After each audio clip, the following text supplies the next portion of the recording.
សួស្តីអ្នកទាំងអស់គ្នាខ្ញុំឈ្មោះផែនសុផានិតហៅចេតជាសិស្សថ្នាក់សង្គមនៃសាលាបំពន់ 3.14 ថ្ងៃនេះខ្ញុំចង់ចែករំលែកអំពីការគណនា limit ដែលគេចេញប្រឡងនៅឆ្នាំ 2025 ផ្នែកវិទ្យាសាស្ត្រសង្គមអញ្ចឹងយើងមើលលំហាត់ទី1ទាំងអស់គ្នាដោយអ្នកទាំងអស់គ្នាត្រូវចាំថាការគណនា limit គឺយើងត្រូវជួស x នីមួយៗសិនដើម្បីយើងដឹងថាវាចូលរៀងអីមួយឬក៏អត់អញ្ចឹងលំហាត់ទី1នេះគឺយើងជួស x ចូលទៅដែល x យើងគឺខិតទៅរក1អញ្ចឹងយើងយក1មកជួសនៅកន្លែង x អញ្ចឹងយើងជួសទៅគឺនៅក្នុងលំហាត់នេះគឺអត់មានចូលរៀងអីទេគឺយើងគ្រាន់តែគណនាធម្មតាអញ្ចឹងយើងគណនាដោយ limit យើងត្រូវចាំថាកាលណាដែលយើងជំនួស x ចូលគឺយើងចាំបាច់ទៅសេមក limit មកម្ដងទៀតទេអញ្ចឹងយើងដាក់លេខ7ដក5គុណនឹង x របស់យើងគឺ x ការ៉េអញ្ចឹង limit x ខិតទៅរក1កន្លែងនេះគឺយើងដាក់1ការ៉េដក2គុណនឹង1ស្វ័យគុណ3ដោយសារតែយើងយកលេខ1នេះជួសទៅក្នុង x អញ្ចឹងយើងបានចម្លើយប៉ុណ្ណេះតោះមកយើងគណនាអាខាងនេះមកហើយយើងបូកដកវាធម្មតា7ដក5គុណនឹង1ការ៉េអញ្ចឹងយើងស្មើ1ដដែលអញ្ចឹងដក5គុណនឹង1គឺស្មើដក5ដដែលអញ្ចឹងដក2គុណនឹង1ស្វ័យគុណ3 1ស្វ័យគុណ3ក៏វាស្មើ1ដូចគ្នាអញ្ចឹងកន្លែងនេះគឺយើងស្មើ2អញ្ចឹងយើងបាន7ដក7អញ្ចឹងយើងឃើញចម្លើយហើយថា7ដក7គឺស្មើ0អញ្ចឹងដូចនេះ limit x ខិតទៅរក1នៃ7ដក 5x ការ៉េដក 2x ស្វ័យគុណ3គឺស្មើ0អញ្ចឹងហើយយើងមកដល់លំហាត់ទី2របស់យើងវិញកន្លែងទៅមើលលំហាត់ទី2ដំបូងយើងត្រូវដឹងថាយើងវារៀង0ឬ0ឬក៏មិនអញ្ចឹងយើងជំនួសវាចូលសិនអញ្ចឹងយើងដោយយើងដឹងថាយើងណូតទុកផងថាកន្លែងនេះថា lnគឺស្មើ1អញ្ចឹងកាលណាដែល ln គឺស្មើ1យើងជំនួសចូលអញ្ចឹងអាកន្លែងហ្នឹងគឺយើងបាន limit រៀងមិនកំណត់0លើ0អញ្ចឹងយើងដាក់រៀងឲ្យគេផងបន្ទាប់មកយើងដឹងថា ln យើងជំនួសចូលកន្លែងនេះមកយើងបានថា ln ដក1អញ្ចឹង ln ស្មើ1អញ្ចឹង1ដក1 0អញ្ចឹងយើងបានរៀង0លើ0តបមកលំហាត់នេះយើងមានរូបមន្តមួយទៀតដែលយើងអាចជំនួសចូលក្នុងហ្នឹងគឺរូបមន្ត a ការ៉េដក b ការ៉េស្មើនឹង a ដក b កតាឲ្យ a បូក b អញ្ចឹងអាកន្លែងនេះយើងមើលលំហាត់យើងវិញមួយនេះយើងអាចទៅសេការ៉េបានអត់ដើម្បីឲ្យវាចូលទៅក្នុងរូបមន្តអញ្ចឹង1ការ៉េក៏យើងស្មើ1ដដែលដែរអញ្ចឹងក៏យើងដាក់ចូលរូបមន្តមកដែលយើងដឹងថា ln ការ៉េln x នេះគឺជាតួ a ហើយ1គឺជាតួ b អញ្ចឹងអាខាងលើហ្នឹងយើងដាក់ចូលតាមរូបមន្តយើងមកយើងដាក់ដូចដើម limit x ខិតទៅរកតបមកអាខាងលើយើងដាក់ចូលរូបមន្តយើងមិញអញ្ចឹងយើងបាន ln x ដក1កតាឲ្យ ln x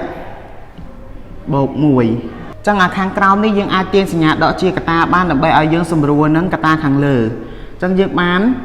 ln x ដក1កាលណាដែលយើងទាញសញ្ញាដកជាកតាសញ្ញានៅក្នុងវងកញ្ចក់ទាំងអស់គឺត្រូវបានផ្លាស់ប្ដូរអញ្ចឹងហើយយើងឃើញថានេះយើងអាចសម្រួលគ្នាបានអញ្ចឹងយើងនៅសល់យើងដាក់មកតាណាថា limit x ខិតទៅរកនៃ ln x បូក1នៅលើ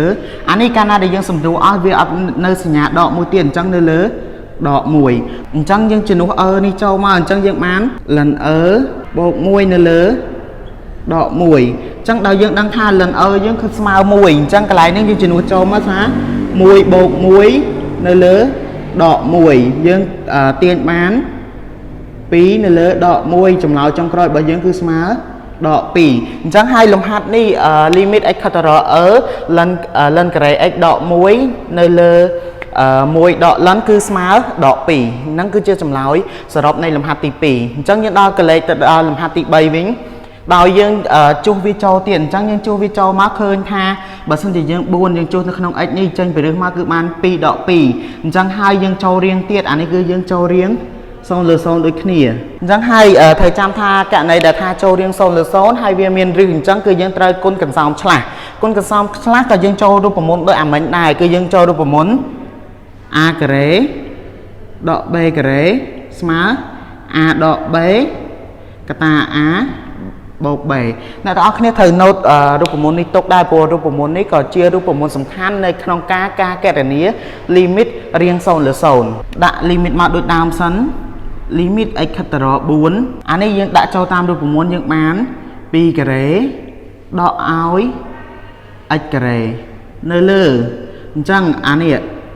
សំខាន់ជាងគេគឺនៅកន្លែងនេះអញ្ចឹងហើយកាលណាដែលយើងគុណកន្សោមឆ្លាស់គឺយើងត្រូវដាក់កន្សោមខាងក្រោមមួយដែរគឺកន្សោមផ្សងរបស់គេហ្នឹងគឺ2បូកឲ្យឬ x តបមកយើងយើងសម្រួលការ៉េខាងលើនេះចោលមកយើងដាក់ដូចណាមកថា limit x ខិតទៅរក4ពីការ៉េយើងដឹងថាវាស្មើ4អញ្ចឹងអានេះដកការ៉េសរុបនឹងរឹសគឺយើងនៅសល់4បន្ទាប់មកយើងអាខាងក្រោមនេះគឺយើងដាក់ដូចដើម2បូកឬ x អញ្ចឹងយើងដាក់មក limit x ខិតទៅរក4ទៅដែរហើយអានេះអ្នកទាំងអស់គ្នាត្រូវទាញសញ្ញាដកជាកតាដើម្បីឲ្យយើងសម្រួលនឹងកន្សោមខាងក្រោមបានអញ្ចឹងយើងបាន x ដក4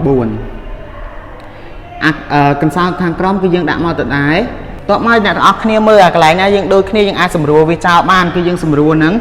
x ដក4អញ្ចឹងកាលណាយើងសម្រួលគ្នាអស់អាលើយើងសម្រួលអស់មែនប៉ុន្តែយើងនៅសល់សញ្ញាដកអញ្ចឹងមានន័យថាយើងនៅសល់ដក1មួយទៀត limit x ទៅរក4យើងសល់ដក1នៅលើ2បូកនឹងឬ x បន្ទាប់មកយើងនេះយើងសម្រួលគ្នាអស់ហើយដល់វគ្គដែលយើងជំនួស4ចូលអញ្ចឹងយើងបានដក1នៅលើ2យើងដាក់មកទៅដែរបន្ទាប់មកយើងជំនួស4ចូលទៅក្នុង x នេះអញ្ចឹងយើងបានឬ4បន្ទាប់មកយើងដឹងថាឬ4យើងចេញពីក្រៅឬមកគឺយើងបាន2បន្ទាប់មកយើងនឹងឃើញចម្លើយថាដក1នៅលើ2បូក2ទាញបានដក1នៅលើ4ចឹងយើងដល់លំហាត់ចុងក្រោយរបស់យើងគឺលំហាត់ limit x ខិតទៅរក0 x នៅលើ ស្វ័យគុណ 3x បូកស្វ័យគុណដក 3x អញ្ចឹងយើងជំនួសចូល0ទៅលើទៅក្នុង x ហ្នឹងគឺយើងដឹងថាវាអត់មានចូលរៀងអីទាំងអស់អញ្ចឹងយើងកណនាវាធម្មតាមកយើងដាក់ស្មើយើងជំនួស0ចូលហ្មងទៅអញ្ចឹងយើងបាន0នៅលើគុណនឹង0បូកនឹងដក3គុណនឹង0អញ្ចឹងយើងត្រូវចាំមួយទៀតថាចំនួនធម្មតាទោះយើងទោះស្មើប៉ុន្មានក៏ដោយគឺគុណនឹង0គឺវាស្មើ0ជានិច្ចអញ្ចឹងហើយយើងបាន0នៅលើស្វ័យគុណ0បូកស្វ័យគុណ0ស្មើអ្នកនរគ្នាត្រូវចាំមួយទៀតថាស្វ័យគុណ0គឺស្មើ1អញ្ចឹងហើយយើងបាន0នៅលើ1បូក1យើងទាញបានទៀតថា0លើ2អញ្ចឹងចម្លើយសរុបរបស់យើងត្រូវចាំមួយទៀតថា0នៅលើមួយចំនួនស្មើ0ហើយមួយចំនួននៅលើ0គឺស្មើបូកដកអនន្តអញ្ចឹងក្នុងករណីនេះ0នៅលើ2គឺស្មើ0អញ្ចឹងហើយលំហាត់ចុងក្រោយនេះគឺស្មើ0ហើយមួយទៀតខ្ញុំចង់ប្រាប់ទៅសិស្សបងប្អូនទាំងអស់គ្នាក៏ដូចជាលោកអ្នកអាណាព្យាបាលបើសិនជាចង់ចេះពិតប្រាកដអាចមករកសាលាបំពន់ 3.14 បានហើយសាលាបំពន់ 3.14 ស្វាគមន៍ជានិច្ចសូមអរគុណ